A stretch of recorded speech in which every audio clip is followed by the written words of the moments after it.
ETF index mutual funds నేర్చుకుని stock మార్కెట్లో రాణించాలనుకుంటున్నారా? వెంటనే ఈ నెంబర్కి కాల్ చేయండి. రాజుల కాలంలో రాజుకి నమ్మిన బంటులుగా కొంతమంది ఉంటారండి. అంటే ఆయన ఏం చెప్తే అది. చనిపోండి అంటే చనిపోవటం. అంటే ఆ స్టేజ్‌కి కూడా వెళ్ళిపోవడం. అంటే ప్రాణత్యాగానికి కూడా సిద్ధపడేవారు ఉంటారు కదా! హ్మ్. అలాంటి వారి సంగతి అంటే అలాంటి వాటికి సంబంధించిన స్టోరీస్ ఏమైనా ఉన్నాయా? బోల్డు. అవునా?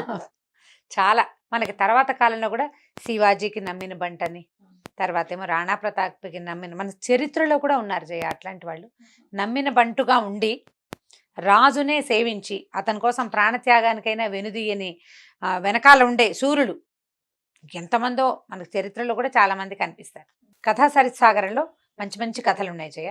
మనం ఆల్రెడీ కథా సరిసాగరం నుంచి ఉపకోశ కథ ఒకటి చెప్పాం. అవునండి. కీర్తిసేన కథ ఇవన్నీ కూడా మనం అందులో నుంచే చెప్పాం. విక్రమభోజుడు అని ఒక రాజు ఉండేవాడట. హుహు. అయితే కొంతకాలం అతను రాజుగా ఉండగా వీరవరుడు అనే ఒక ఆయన బ్రాహ్మడట అతను. కానీ అతనికి కత్తిడాలు వచ్చు, అంటే కత్తి యుద్ధం బాగా వచ్చు. హుహు. అతను రాజుని ఆశ్రయించాడు. నేను ఎల్లవేళలా నిన్ను సేవిస్తాను రాజా, రోజుకి 500 నాణేలు నాకు ఉద్యోగ భృతిగా కావాలి హుహు. అని అడిగాడు. హ్మ్. అడిగేసరికల్లా సరే రాజు ఇతను పెద్ద సమున్నతాకారుడట, వీరవరుడు, పెద్ద పర్సనాలిటీ, బాగా బలశాలిగా వినయవంతుడుగా కనపడుతున్నాడు. నీకు బలశాలి వినయవంతుడు 2 పాయింట్లు మీట్ అవ్వవు. హ్మ్. బలశాలి అనగానే వాడు పెద్ద బలశాలిగా ఉన్న వ్యక్తికి నేను ఎవరినైనా జయించగలనని ఒక ఫేస్ లో ఒక యాటిట్యూడ్ కనపడుతుంది. అవును. ఇతడు వినయశీలిగా కనపడతాడు. హ్మ్. దాంతో ఈయన ఉంచుకున్నాడు, తన దగ్గర అట్టి పెట్టుకున్నాడు. రోజుకి 500. ఈ 500ని ఇతను ఏం చేస్తున్నాడో చూద్దాం అనుకున్నారు అని అనుకున్నాడు రాజు. కొంతమంది సైనికులు ఇతని డబ్బులు ఎట్లా ఖర్చు పెడుతున్నాడో చూడమన్నాడట. ఇతనికి భార్య ఉంది. భార్య పేరు ధర్మవతి. హుహు. ఇతను వీరవరుడు, ఆమె ధర్మవతి. ఓ బావుంది. కూతురు ఓ కొడుకు ఉన్నారు. వీరవతి అనే కూతురు, సత్వవరుడు అనే కొడుకు. ఆహా. వీరవతి అనే కూతురు, సత్వవరుడు అనే కుమారుడు ఉన్నారు. చిన్నపిల్లలే. ఓ 10 ఏళ్ల పిల్లవాడు, 10-12 ఏళ్ల పిల్లాడు, ఒక 7-8 ఏళ్ల బాలిక చిన్నపిల్ల ఉన్నారు. అయితే ఈ వీరవరుడిని అనుసరించారు సైనికులు. ఏం చేస్తున్నాడు అంటే, అతను ఏం చేశాడట, వెళ్తూ ఇంటికి వెళ్ళంగానే ఒక 100 నాణేలు ఎత్తి భార్యకి ఖర్చులకి ఇచ్చాడు. ఇంట్లో ఒక 100 నాణేలతోటి వస్త్రాధికాలు, ఇంట్లోకి అవసరమైన సామాన్లు కొన్నాడట. ఓ 100 నాణేలతోటి దేవాలయాల్లో అర్చనలు చేసుకున్నాడు. 200 నాణేలని రాజు పేరుతో దానం చేశాడు. హ్మ్. అది చూసి ఇదేదో చాలా విశేషమైన క్రియగా ఉంది, ఇతను చాలా గొప్పవాడని భావించి రాజు ఇతన్ని తన దగ్గర అట్టు పెట్టుకున్నాడు. అయితే ఎప్పుడు చూసినా అతను ఈ రాజుగారి అంతఃపురం బయట, అంటే అతని రాజుగారి ఆస్థానం బయటే నిలబడి ఉండేవాడు. పెద్ద విగ్రహంలాగా ఉండేవాడు, కత్తి పుచ్చుకునేవాడు. సాయంకాలం వెళ్ళి భోజనం చేసి వచ్చేవాడు. అతను భోజనం చేసే వేళల్లో వేరే వాళ్ళు ఇక్కడ కాపలా ఉండేవారు.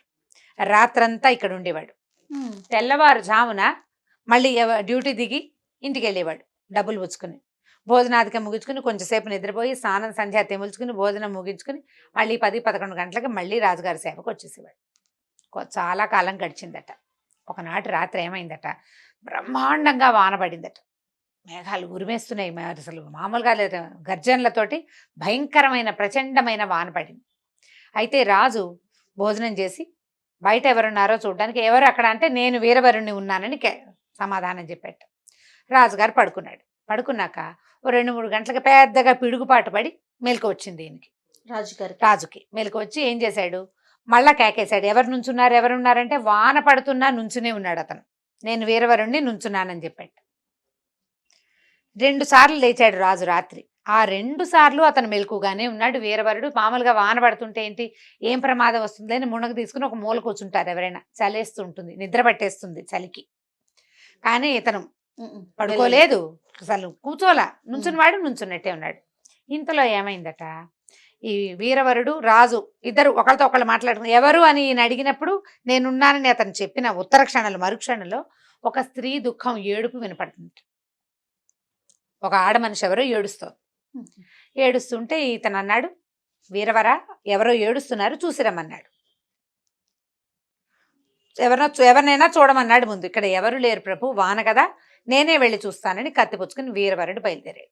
ఈ రాజు వానలో ఇంతసేపు తడిపొడిగా తడుస్తూ కూడా వీడు నుంచున్నాడు. ఇప్పుడు అలా వెళ్ళిన వాడు ఇంటికి వెళ్ళి పడుకుంటాడేమో చూద్దామనుకున్నాడు. తను కూడా దిగాడు. వీరవరుడికి కనపడకుండా అతని వెనక నుంచే ఈ విక్రమభోజుడు గారు నడిచి వెళ్తున్నాడు. ముందుకు వెళ్తే ఒక చెరువు దగ్గర ఒక అత్యద్భుతమైన సౌందర్య రాశి అని ఒక స్త్రీమూర్తి కూర్చుంది. ఆవిడ ఏడుస్తోంది. ఈయన దగ్గరికి వెళ్ళాడు.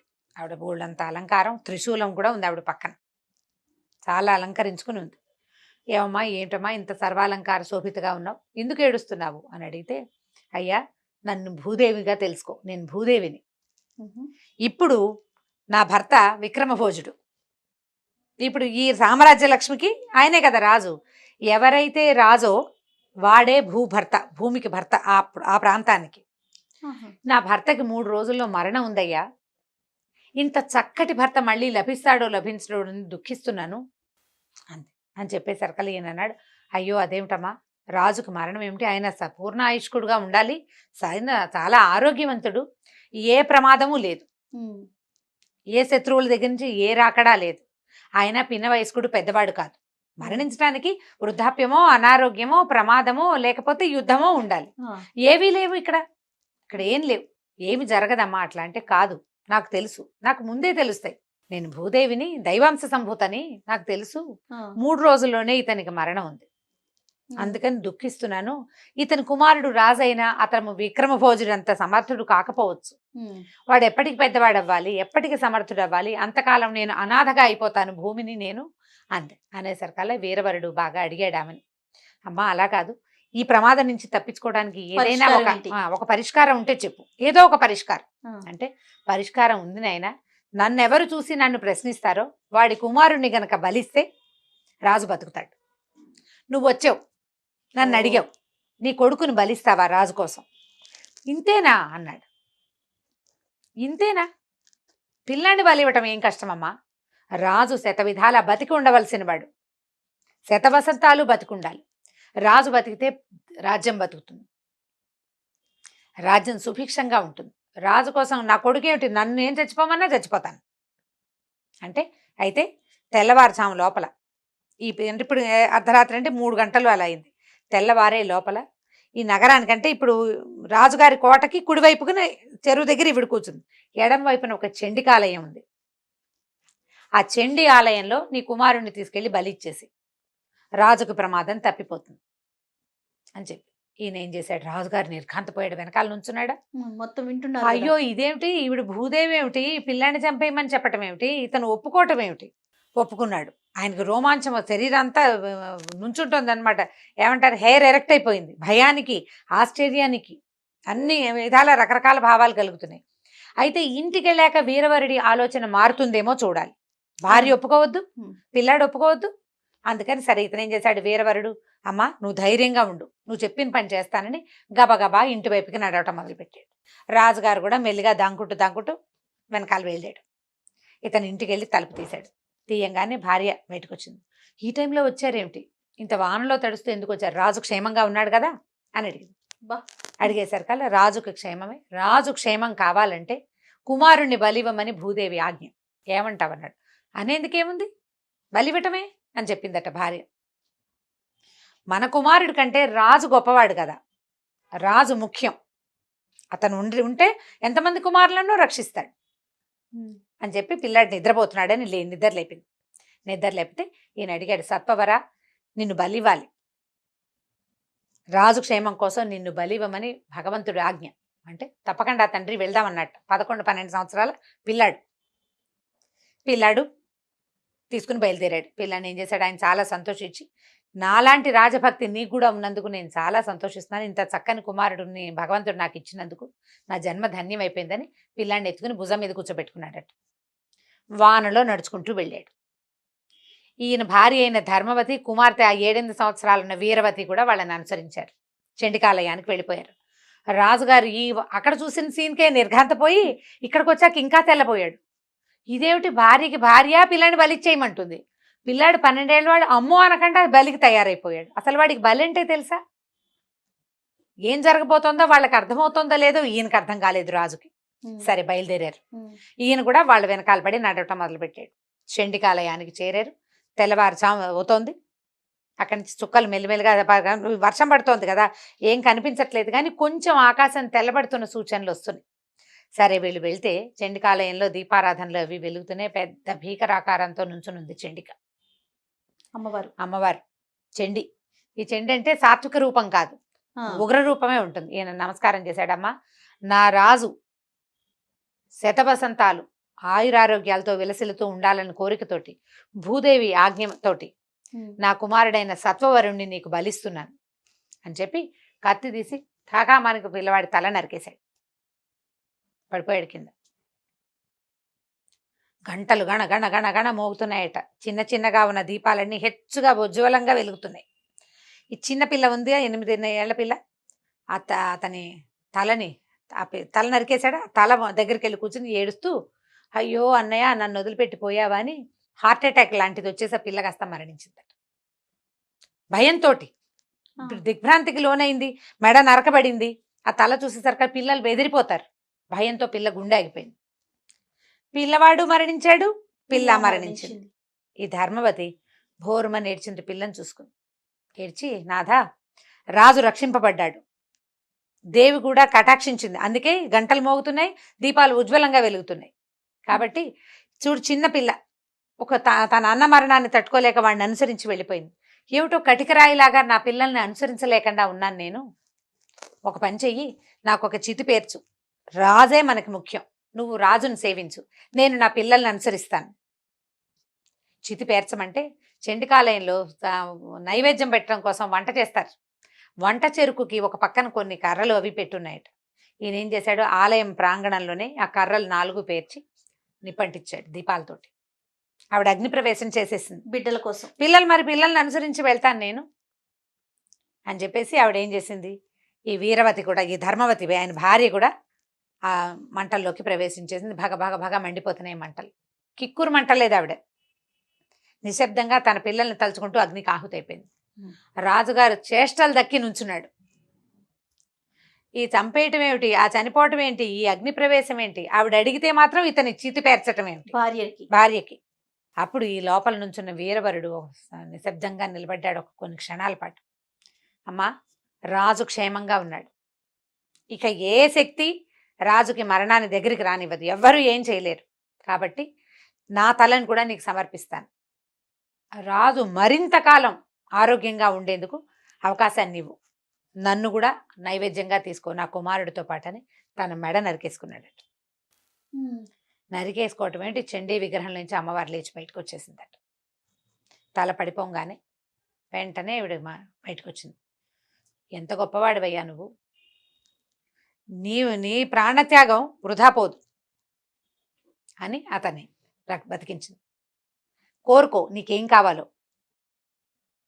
నీలాంటి వాడిని చాలా తక్కువగా కనిపిస్తారు ఇట్లాంటి వ్యక్తులు. నీకు ఏది కావాలంటే అది ఇస్తాను అంటే, నా రాజు పూర్తిగా క్షేమంగా ఉన్నాడన్న మాట ఇవ్వు నాకు. ఇప్పటికి కూడా బిడ్డలు భార్య అడగలేదు. అడగకుండా రాజు క్షేమం, అతనికి ఏ ప్రాణహాని లేదు, అతనికి ఏ ఇబ్బంది రాదు అన్న మాట ఇవ్వు తల్లి నాకు మొదటిది. ఇంకొక వరం కోరుకోమంటే నా భార్య బిడ్డల్ని బతికించమన్నాడు. సెకండ్ ప్రిఫరెన్స్ ఫ్యామిలీకి.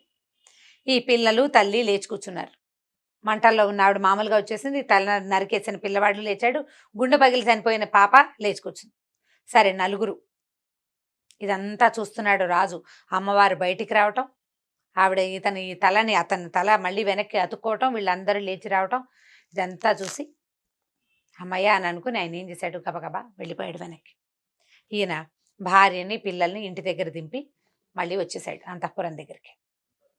రాజుగారి పైకి వెళ్ళాడు, కొంచెం రిలాక్స్గా 10 నిమిషాలు కూర్చుని, ఎవర్రా అక్కడ అని పిలిచాడు. నేను వీరవరుణ్ణి, ఇక్కడే ఉన్నాను ప్రభు అని గొంతు వినిపించింది. అతను వెళ్ళిపోలా, ఇంటికి వెళ్ళి రిలాక్స్ అవ్వాల, వాళ్ళని ఇంట్లో దింపి మళ్ళీ వచ్చి నుంచున్నాడు ఇక్కడ. మర్నాడు పొద్దున సభాముఖంగా నిన్న రాత్రి ఏం జరిగిందో, తెల్లవారుజామున రాత్రి ఏం జరిగింది, తెల్లవారుజామున ఏం జరిగింది మొత్తం వీరవరుడు స్వయంగా వింటుండగానే రాజుగారు చెప్పాడట సభాసదులకి. నేనింత ధన్యుడిగా ఉన్నాను అంటే, నేనింత అత్యద్భుతమైన రాజుగా ఉన్నాను అంటే ఇలాంటి వాళ్ళు సేవించడం వల్ల. ఇటువంటి సేవకుడికి రాజుగా ఉండటమే నా తాలూకు అదృష్టంగా భావిస్తున్నానని సభాముఖంగా పెద్ద ఘోషణ చేసి, ఈ సత్వవరుడి పిల్లవాడు ఎవరైతే బలికి సిద్ధమయ్యాడో అతన్ని ఒక పెద్ద మండలానికి రాజును చేశాడట. చేసి తండ్రిని అతన్ని చూసుకుంటూ అతని దగ్గరే ఉండమని ఈ వీరవరుణ్ణి కూడా ఆ మండలానికి పంపించేశాడు. ఆ తర్వాత ఇలాంటి వాళ్ళు చాలా మంది వచ్చారంటే రాజుని ఇంత విపరీతంగా సేవించడం అనే గుణాన్ని పెంపొందించాడు ఈ వీరవరుడు. మన పురాణ గాథల్లో, తర్వాత జానపద గాథల్లో, మన చరిత్రలో కూడా ఈ రాజుని ఇతోధికంగా సేవించిన వాళ్ళు ఎంతమందో కనపడతారు. ఇప్పుడు బాగా ఫేమస్ అయిన బాహుబలిలో కూడా మనం కట్టప్పని అట్లాంటి క్యారెక్టర్ గానే చూస్తాం. అవునండి. ఈ కట్టప్ప క్యారెక్టర్ కొత్తగా సృష్టించబడింది కాదు. ఇంత అచంచలమైన భక్తితోటి రాజుని సేవించే వాళ్ళు మనకి ముందు తరాల్లో చాలా మంది ఉన్నారు. పురాణ గాథల్లోనూ ఉన్నారు, తర్వాత రాజుల కథల్లో, రాజతరంగం కల్హణ రాజతరంగిణిలో కూడా ఎంతమందో ఇలాంటి వాళ్ళు కనిపిస్తారు. వీళ్ళు వెంబడి ఇంకొక 2-3 కథలు చెప్పుకుందాం. ఇది వినడానికి విచిత్రంగా విపరీతంగా అనిపించినప్పటికీ ఇంత ఎగ్జాజరేషన్ లేకపోయినా ఎంతో కొంత ఎగ్జాజరేషన్తో ఖచ్చితంగా జరిగినాయి. మనం ఇప్పుడు ఝాన్సీ లక్ష్మీబాయి గురించి చెప్పుకుంటాం. తాంతియా తోపే అతను విపరీతంగా సేవించాడు. అసలు ఝాన్సీ కోసమే ప్రాణాలు వదిలిపెట్టారు. మనం రాజ్యం కోసం ప్రాణాలు వదిలిపెట్టిన వాళ్ళని చూసాం. రాజు కోసం ప్రాణాలు వదిలిపెట్టిన వాళ్ళని కూడా చరిత్ర చూసింది. చాలా ప్రత్యేకమైన సంగతులే మనం చెప్పుకుంటుంటే వ్యక్తుల పేర్లు కూడా మనం హిస్టరీ నుంచి తీసుకుని చెప్పగలుగుతాం. చెప్దాం కొన్ని కథలు ఇట్లాంటి. అట్లానే నమ్మకం. అంటే కొంచెం ఇంట్రెస్టింగ్ అనిపిస్తుంది. పిల్లలకి కూడా ఒక ఆలోచన క్రియేట్ చేస్తుంది. అంటే మనం నమ్మకంగా ఉంటే ఈ విధంగా చేయాలి. అదే మనల్ని నమ్మిన వారికి మనం అంటే దేశానికి ఉపయోగపడే వారికి. అదే ఇప్పుడు అంతే కదా దేశానికి రమగారు? దేశం మీద ప్రీతి. ఆ, మనం ఒక సంస్థలో పనిచేస్తుంటే దాని పట్ల లాయల్ గా ఉండటం, yes. సంస్థ పట్ల లాయల్ గా ఉండాలి కదా. ఆ విధానాన్ని అది మన భారతీయ పరిధి వరకు. మన పరిధి వరకు భారతీయ విధానంలోనే ఉంది. అది రాజుని మితోధికంగా సేవించడం అనేది మన దగ్గర ఉన్నది పాత పద్ధతి. దాన్ని మనం ముందుకు సాగదీయాలంటే మనం చెప్తూ ఉండాలి కదా, ముందుకు ఖచ్చితంగా. సాగించాలంటే. చాలా బాగుంది రమగారు.